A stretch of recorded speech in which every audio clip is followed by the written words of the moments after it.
Hello दोस्तों, आपको हमारी YouTube चैनल पर स्वागत है। आज हम सुनाने वाले हैं पृथ्वीराज चौहान और मोहम्मद गौरी की रहस्यमयी लड़ाई। पृथ्वीराज चौहान अपनी वीरता, बुद्धिमत्ता और नैतिकता के लिए प्रसिद्ध थे। उनका शासन दिल्ली और अजमेर पर था। दूसरी ओर मोहम्मद गौरी, जो गजनी का शासक था, भारत पर कब्जा करने के लिए अनेकों आक्रमण कर चुका था। उसने कई बार पृथ्वीराज से सामना किया, लेकिन हर बार मुंह की खाए। लेकिन इस बार गौरी ने एक योजना बनाई थी, जिसमें चालाकी और धोखे की बू थी। रात के समय मोहम्मद गौरी ने अपनी सेना के साथ अंधेरे में कूच किया। उसने सुना था कि पृथ्वीराज चौहान के पास कुछ ऐसा दिव्य वरदान है जो उन्हें युद्ध में हर बार जीत दिलाता है। गौरी का मानना था कि अगर वो इस वरदान को तोड़ने में सफल हो जाए तो पृथ्वीराज की हार तय है। रात का अंधेरा धीरे धीरे चटकने लगा और सूर्य की पहली किरणों के साथ ही दोनों सेनाओं ने आमने सामने की लड़ाई शुरू कर दी। तलवारों की झंकार, घोड़ों की हिनहिनाहट और वीरों की गर्जना ने आकाश को गूंजा दिया। पृथ्वीराज चौहान अपनी पूरी ताकत के साथ लड़ रहे थे। उनका हर वार दुश्मनों को खामोश कर देता। गौरी की सेना उनकी वीरता के सामने ठहर नहीं पा रही थी।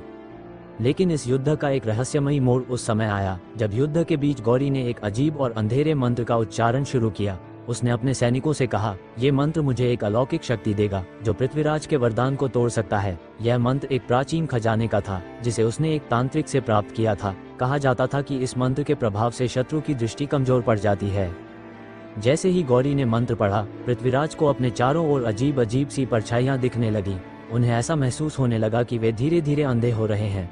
गौरी की सेना में अचानक एक नई ऊर्जा आ गई और पृथ्वीराज के सैनिक कमजोर पड़ने लगे। पृथ्वीराज को ऐसा लगने लगा जैसे कोई अदृश्य शक्ति उन्हें घेर रही हो। उनके हाथों की तलवार भारी लगने लगी और उनकी आंखों के सामने धुंध छा गई। युद्धभूमि पर एक अजीब सा सन्नाटा छा गया था। पृथ्वीराज चौहान के सैनिकों ने देखा कि उनके राजा की आंखों में कोई विचित्र परिवर्तन हो रहा है। उनकी आंखें धीरे धीरे सफेद हो रही थीं, जैसे कोई उन्हें अंधा कर रहा हो। यह दृश्य भयावह था। उनकी सेना का मनोबल टूटने लगा और उनके मन में डर बैठ गया। वे समझ नहीं पा रहे थे कि उनके राजा के साथ क्या हो रहा है। हालांकि अंधापन धीरे धीरे उनके ऊपर हावी हो रहा था। पृथ्वीराज ने अपने आत्मबल को कमजोर नहीं पड़ने दिया। उन्होंने अपनी अंतरात्मा में ध्यान केंद्रित किया और महसूस किया कि यह मोहम्मद गौरी का ही जादू है। तभी उन्हें उनकी गुरु की एक पुरानी शिक्षा याद आई, यदि कभी तुम्हें असंभव लगे तो अपने भीतर की शक्ति को जागृत करो। पृथ्वीराज ने उस शक्ति को जागृत करने का प्रयास किया। उन्होंने अपने धैर्य और आत्मबल का उपयोग किया और भीतर से आवाज सुनी कि भले ही तेरी आंखों ने जवाब दे दिया है, लेकिन तेरा हृदय और आत्मा तुझे मार्ग दिखाएंगे। उसी समय उनकी आत्मा में एक अजीब सी ऊर्जा का संचार हुआ और उन्होंने घबराए बिना गौरी की दिशा का अनुमान लगाने के लिए ध्वनि और आसपास की ऊर्जा का सहारा लिया।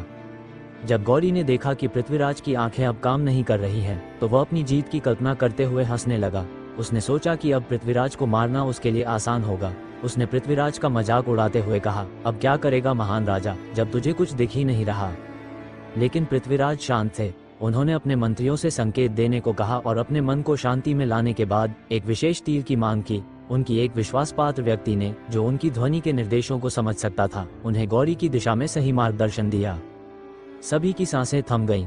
पृथ्वीराज ने एक गहरी सांस ली और अपनी पूरी शक्ति के साथ वह तीर गौरी की दिशा में चलाया। वह तीर सीधे गौरी के हृदय को भेद गया। मोहम्मद गौरी चीखता हुआ जमीन पर गिर पड़ा। उसके सैनिक डरकर भाग गए और उसकी मौत की रहस्यमयी चीखें युद्धभूमि में गूंज उठीं। गौरी के मरते ही उसकी ओर से फेंके गए काले जादू का असर खत्म हो गया। पृथ्वीराज की आंखों में धीरे धीरे रोशनी लौट आई। उन्होंने देखा कि उनके सामने गौरी का निर्जीव शरीर पड़ा है। उनके सैनिक, जो डर के साए में थे, उनकी ओर भागे और विजय के नारे लगाए। लेकिन सबसे रहस्यमयी बात यह थी कि जब पृथ्वीराज की आंखें वापस ठीक हो गईं, तो उन्होंने देखा कि गौरी का चेहरा अजीब तरीके से विकृत हो चुका था, जैसे किसी अदृश्य शक्ति ने उसे घसीटा हो। बाद में यह अफवाह उड़ी कि गौरी के अत्याचारों और काले जादू के कारण उसकी आत्मा को शापित कर दिया गया है और उसकी आत्मा को कभी शांति नहीं मिलेगी। इस युद्ध की कहानियां लोगों के बीच एक रहस्य बनकर रह गईं और लोग इसे सदियों तक बताते रहे कि कैसे पृथ्वीराज ने अपने आत्मबल से एक अद्भुत चमत्कार कर दिखाया।